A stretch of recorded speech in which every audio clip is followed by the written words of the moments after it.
Mitch, Yeah, dude.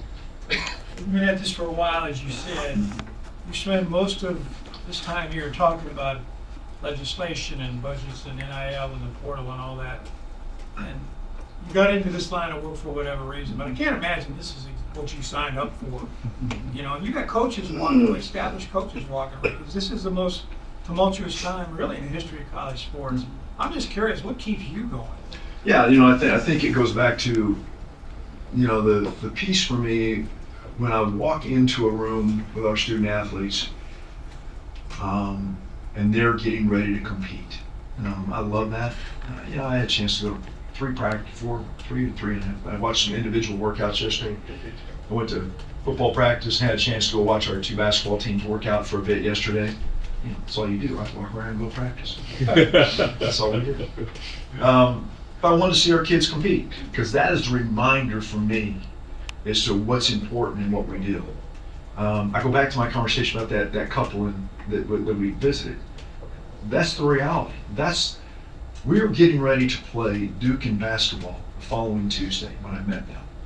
She goes, we play Duke on Tuesday. So, really? Wow, that's good to remember. And I say that because that's the special part about what we have in college athletics.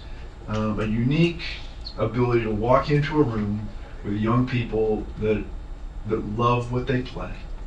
And I love that. And I love watching kids get their degrees who we maybe didn't think could get a degree. And I can list tons of them that walked across the stage and got a degree. You say, well, that's really nice, Mr. Barnhart. That's a wonderful thing to say.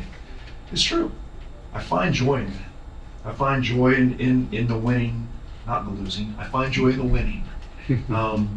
There was one of our coaches had a competitive practice session and was reminding everybody it is about winning. It is about winning. This is not an intramural activity, all right? And so I like that part. Having said that, we're in some really choppy waters, Dave. Really choppy waters.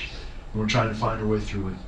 And so we'll do that. I think it's important that we try and smooth the waters for the next couple generations, see if we can find a way to help them maintain the opportunities we have.